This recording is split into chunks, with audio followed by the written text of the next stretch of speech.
Yeah, the Christian music guys. Make some noise for the Christian music guys.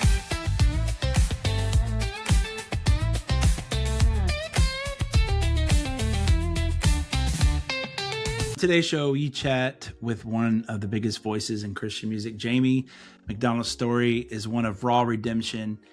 Kicked out of her Michigan home at the age of 15, Jamie walked through years of instability and addiction before choosing recovery at 21, a decision that changed everything. Music became her lifeline, a place to process pain, rediscover hope, and find purpose.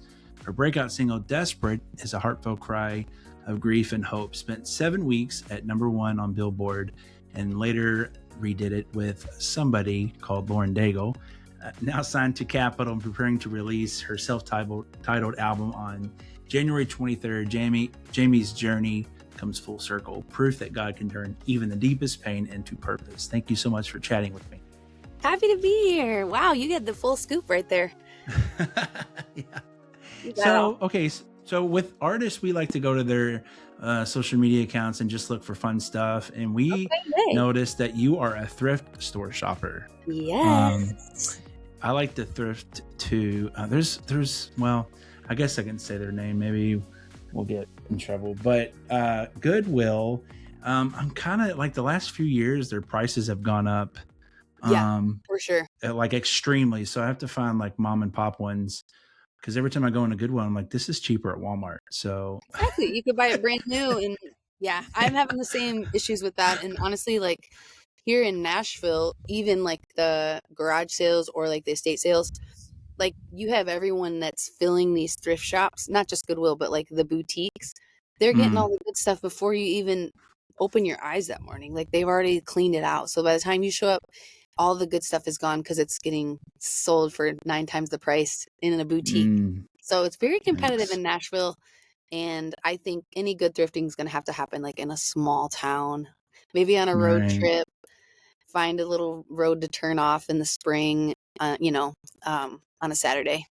And what's a big find for you at a thrift store? Has there been something like, wow?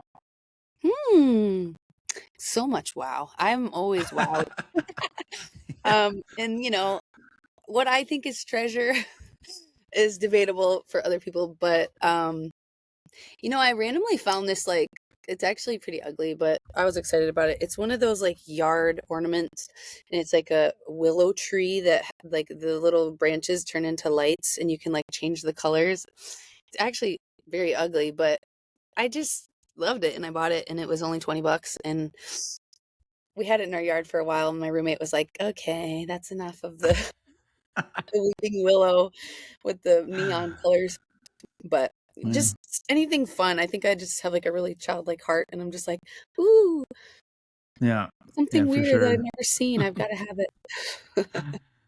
Well, the first time I was introduced to you, someone played me the song Desperate, and literally my mouth opened, and I was like, who is this girl? And I was just like, she can sing. Thanks. And I mean, you just have so much power when you sing. I think the first time I ever heard Katie Nicole was the same thing. I mean, she's such a little person, but when she opens her mouth, it's like, wow, you're a giant. Like, it's just so powerful. And same with your voice. And I know you have a story, and I know you probably tell it a million times, but do you mind talking about your story? And of course, I read where you weren't even allowed to sing as a young girl. Yeah. So, I mean, I grew up, my real dad, I loved music because of him. So like from a young age, and he's the reason why I love thrifting and garage sales, because he was a pro boxer, but on the side he loved antiquing. So he was like an antique dealer. So we used to ride in the car for hours, him looking for like a treasure hunt or like a garage sale, and he was blasting music like the old Michael W. Smith or Stephen Curtis Chapman, all those old Christian songs from like the 80s and 90s. And so I just remember belting at the top of our lungs in the car where, there was nobody was talking because the music was too loud for that. So you just like sing along or, not be a part of it. But I think my love for music was born there. And then when my parents divorced, when I was maybe like 7 or 8, we never really saw our dad again. And my mom struggled to raise us as a single mom, and she ended up remarrying. And this new stepdad brought a ton of stability into our house, or we actually moved into his house, and he brought a lot of stability, but I don't think he really wanted kids. And so his first rule for me was no singing allowed in the house. And so it just was hard because music was the one thing that I loved and that got me through like some of the hard things with our dad, being gone. And then also my mom struggling as a single mom, as a waitress, and life was hard, and music was like my joy. And then it kind of became this other thing, and it was just became a source of pain and confusion for me. So yeah, from a young age, I think the singing just always had some kind of weird twist to it where I was like, yeah, I don't love music because it's something that's become like a problem, and become painful in my house. So Yeah. yeah. Now, you had mentioned Michael and Steven. Who are some of the other musical influences maybe that you grew up listening to and still listen to? Well, I made my dad, so I got to reunite with my dad during the pandemic, and I ended up moving in with him, and he hadn't heard any of those songs that he loved in like over 20 years. And so Hmm. he was kind of at the final stages of Parkinson's and dementia from the boxing career.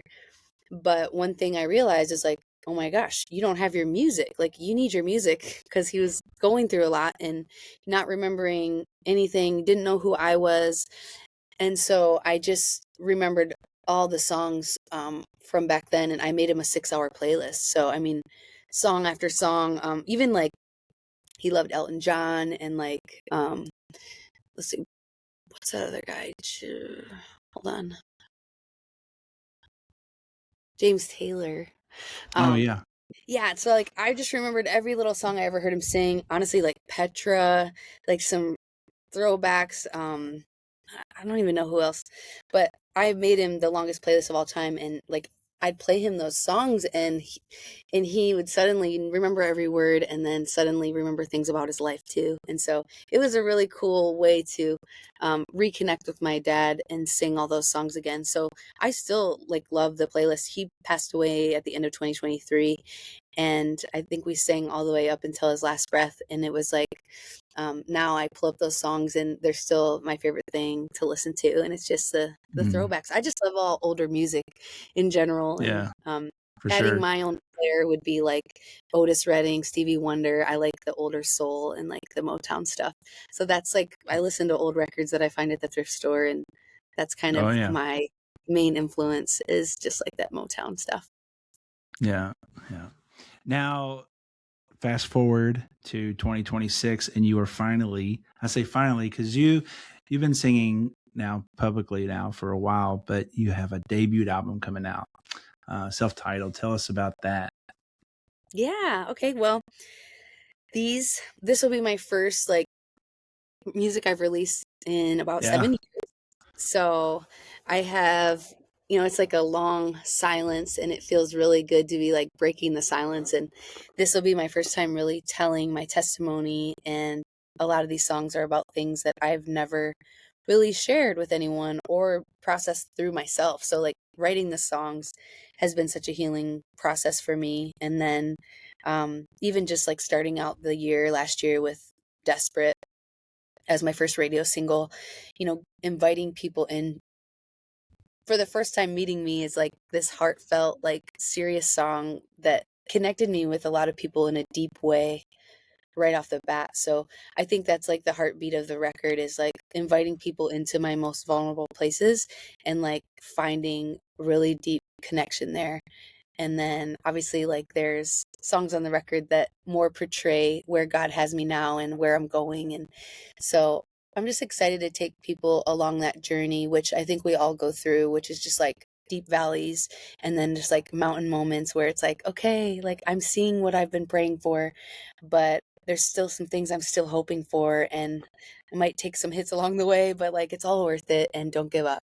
Like that's kind of what I feel like the overarching story is just like we all go Yeah. through it in life. Like none of us are above what life can throw at us, the heartache, the heartbreak, and then just like Mm. clinging to our faith and saying at the end that it was worth it, you know? Mm. Now, one of my favorites, I get to listen to it, and I really love the song "Proud of Me." It's Mm. such an amazing song. Do you mind talking about that one? Yeah, so I mean, like I kind of shared earlier, I didn't grow up with like a present father in my life, and so I think I've always had a question mark around like, am I enough? Am I good enough? Like these mistakes I've made, like they're hanging over me, and I'm not sure like if I even forgive myself, you know? And so how could I expect God to forgive me? Like I think I just always need to be reminded of who God says I am, and even that He chooses to forget our sins. And like the scripture says, He casts them as far as the east is from the west. And it's like, well, then why am I hanging on to it? You know? So this was like a song that I wanted to write as a constant reminder of like, He doesn't see what we see. And um, He's proud. And I think my view of my earthly father has greatly affected my relationship with my heavenly father. So to kind of fight for that understanding of the truth of who God really is. And that time with my dad really brought a lot of that to the surface and gave me a lot of clarity around just like the father's heart. And so I got to face a lot of that and feel it and really heal.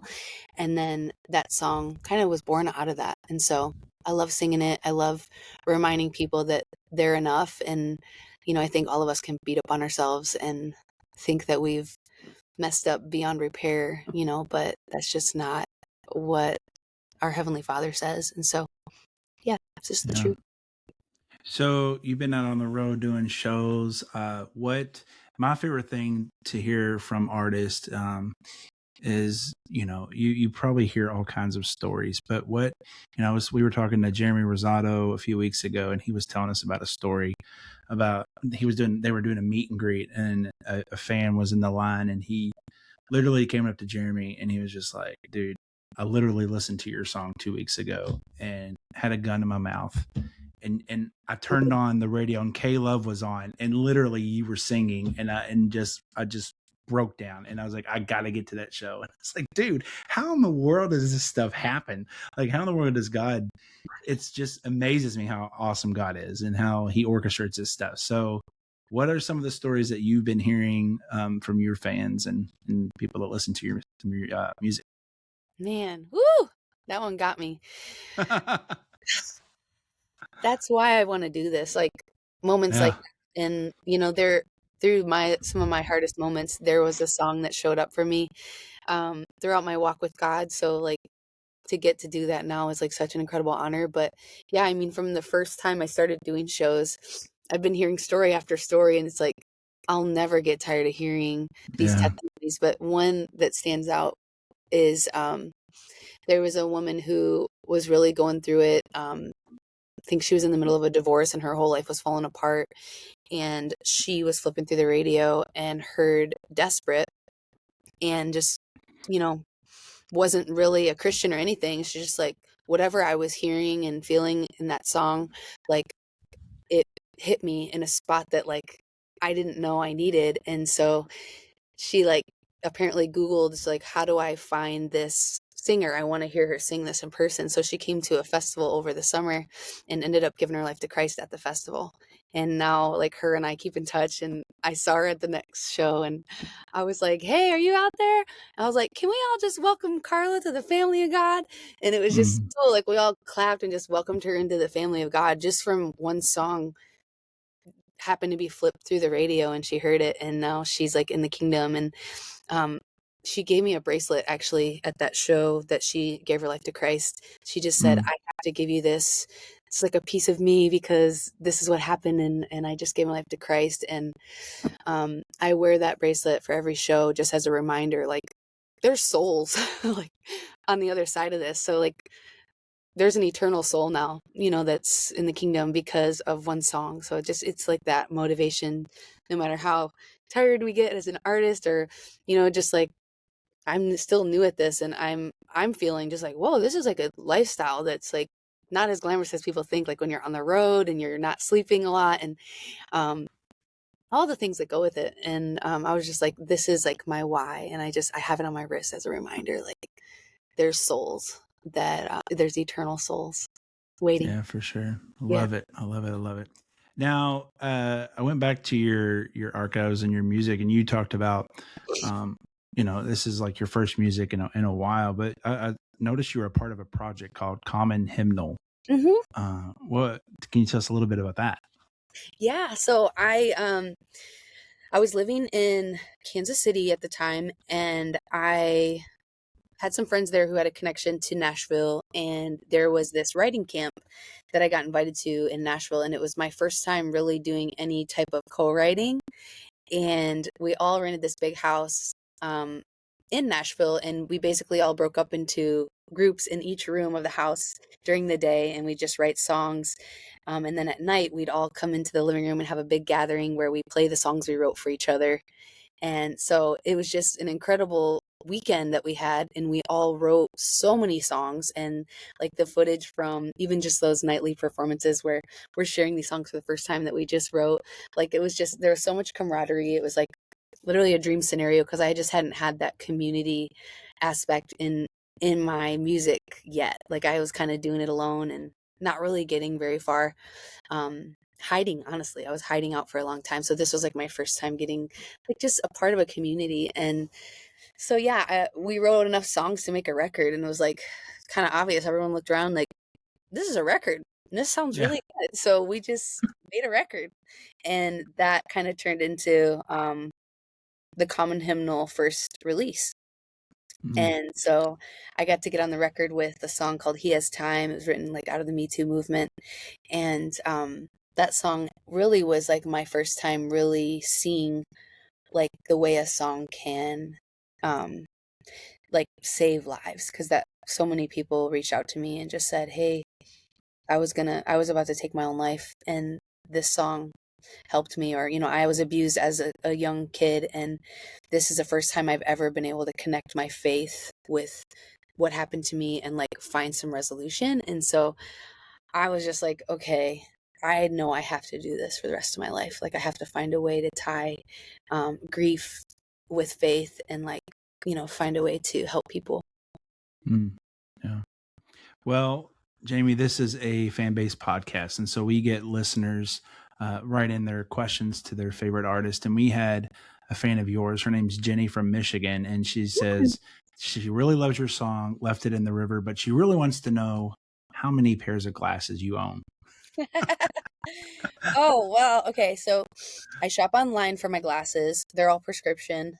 And I recently had to buy like one of those things that hang over the door because I just like otherwise they're just flopping around. And, like I open my glove box in my car and it's like glasses.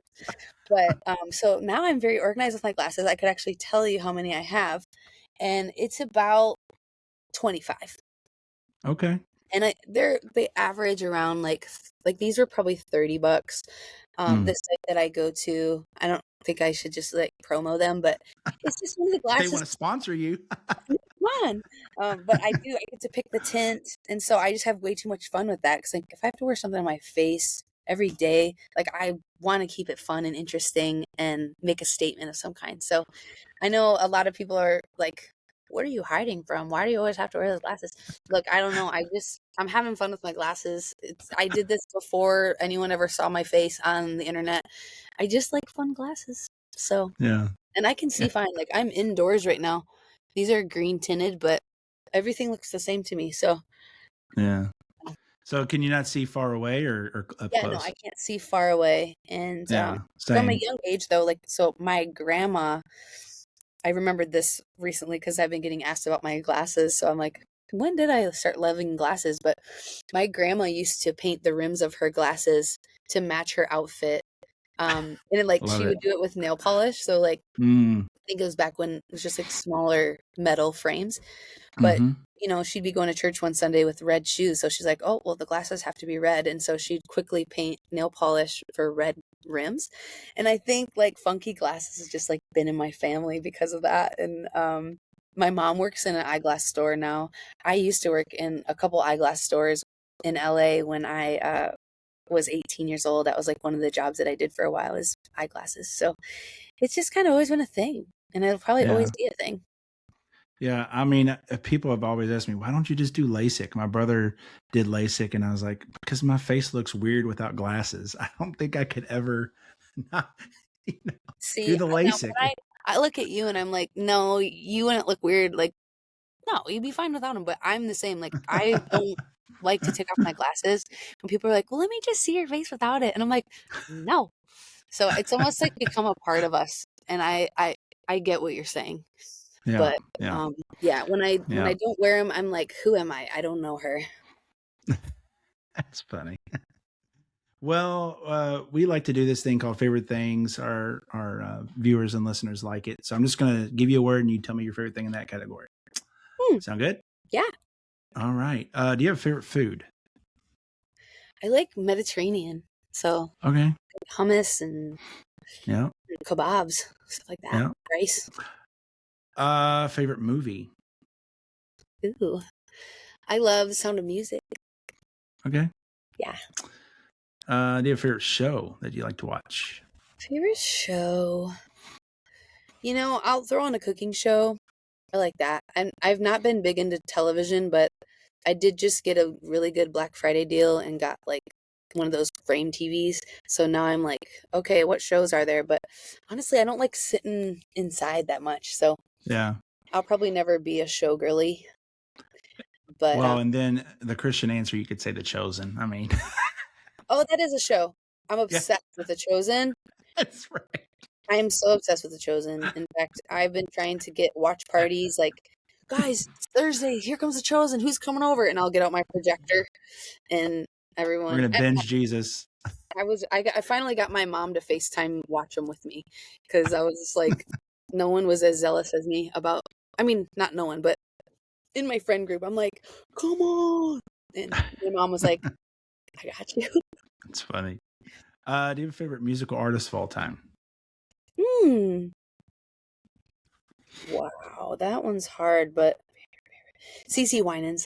Just got to say it for a Oh, bunch yeah. of reasons. I love her voice. I love her songs. I love her heart and like the longevity and who she is as a person. So Sure. anything that comes out of her is just like a ministry and a blessing that I want to receive. So Yeah. yeah, Do you have a dream collab? honestly, same girl, Cece. CC. Yeah. Yeah, Yeah. Yeah. Yeah. yeah. She's awesome. What about favorite ice cream flavor? Ooh. Well, I am a dairy free girl, but there's this one flavor that's dairy free. It's Snickerdoodle. Yeah. It's delicious. I think the brand is maybe so delicious, but you can't tell it's dairy free. It's just so, so, so good. Mm. What about a favorite podcast? Or Hmm. do you listen to those? I do, but like I don't really have a favorite. I think um I like anything like self-help where it's like Mm. learning about like ADD because I think I have that. I've been like learning about like what hacks work for like ADHD kind of brain.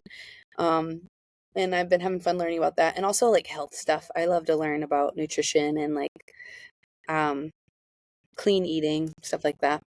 Yeah.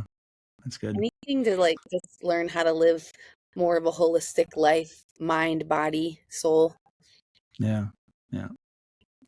Well, Jamie, what else do you have coming up besides your album, the end of this month, and how can our viewers and listeners keep up with you?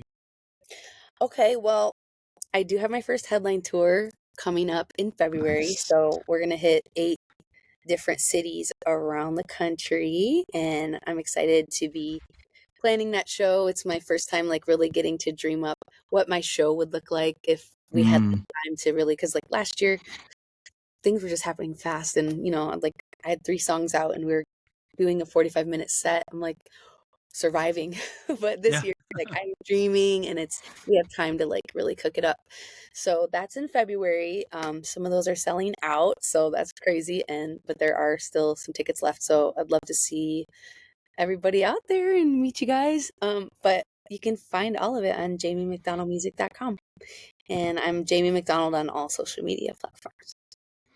Okay, it's beginning of January. You have plenty of time if you start planning within the next month. to do some Christmas music for this year. I Come don't on, we think need it. I'm Christmased out right now. Yeah. I like when my roommate got home from her family trip for the holidays, it was like December wasn't even over yet. I'm like, we got to get this tree down. I'm like, I'm just ready to like, normally I'm like a tree lingers through January person, but I don't know what it was about this year. I was just like, cut it. Christmas is over.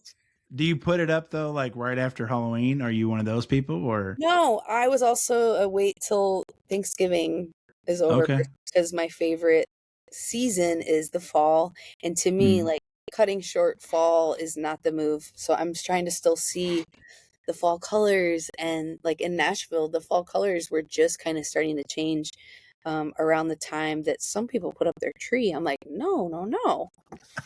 We can't Well, cut. then don't ever walk into Hobby Lobby then in August because it'll be winter wonderland No, I inside. know people were playing Christmas music too so early in like TJ Maxx, and I was like, no, I'm not listening to It's that. No, funny. I think I realized that Christmas isn't my top holiday. Um, And that's this year I fine. just realized, okay, I love Thanksgiving, I think more. Mm. And so I think Well, I the want food's better too for Thanksgiving. food's better. It's like everyone's just focused on family and hanging out. So I went home for Thanksgiving this year to Michigan and then stayed in Nashville for Christmas. And it was the best. Like we had such a good Thanksgiving together and there just wasn't there was no hustle and bustle or gifts and all that. It just was chilling. We were chilling and making memories. And so I think that's why I Christmas just feels crazy. So that's why you were in green, because you love the Grinch. You know, I I do love the Grinch, but I bought this for my Christmas tour out with Chris Tomlin, which was actually so fun, but I never ended up wearing it. So now I'm just like, okay, we can it doesn't have to be Christmassy, so Yeah, I threw on my little right. leopard. Well, Jamie, to wrap up, I'd like to see if you'd be willing to share something that God's been doing in your life recently that would help build our viewers and listeners' faith. Mm. You know, this last couple weeks I've had a lot of time to myself, and that was not the case for most of this year. And so I just like really got to reconnect with the Lord in a very simple way, which is just like through reading the word. And I just noticed like there was a part, like a spark in my faith that felt a little dull because I was so busy. And I'm like trying to learn how to connect with the Lord in a busier schedule. And so really I just asked the Lord to like ignite my love for his word. And even, when I go to sit down and spend time with the Lord, to not just ask for things or ask for help. It's like worship him and just thank him and find ways to like bless the Lord versus like having it always be about me. And so that was just a simple shift as I start my prayer time with the Lord. I just, declare my faith and my trust in him and have it be about him. And then it just like it's much more fulfilling than going in with this feeling of lack. I don't know, just like a simple returning to worship, and it's been so fulfilling, even just asking him to ignite my faith again and my love for the word. And then he actually did it, and I was like, oh, that was so easy. I just asked, like, Mm. would you light my heart on fire again just for spending simple time with you? So that's been beautiful. And I'm trying to take that into the new year, even if my schedule is busier, but just knowing the time I do spend with him is quality time. Mm. Well, Jamie, thank you so much for chatting with me. Your self-titled debut album is out on the 23rd. Download it, stream it. I'm sure vinyl, hopefully. Vinyl for sure. I got some signed copies on my website and a kind of a special edition, a cool like white vinyl. It was very cool. And then, yeah, I actually got a sample print of the vinyl, but I'm afraid to listen to it on my record player because mine is a little junky, and I'm like, I don't think I want my first listen of my record on vinyl to be through these speakers. So maybe I'll have to come up to my record label and hear it on the Yeah. nice speakers. Maybe some cassette tapes. I mean, you like old throwback stuff, so Oh yeah, I love a good cassette tape, and yeah. I have a cassette player because my dad like preferred that, so I actually had to buy him one, and now I just have it. So who knows? I heard Mm, they're coming back around. yeah. They're the Christian music guys. Yeah, the Christian music guys.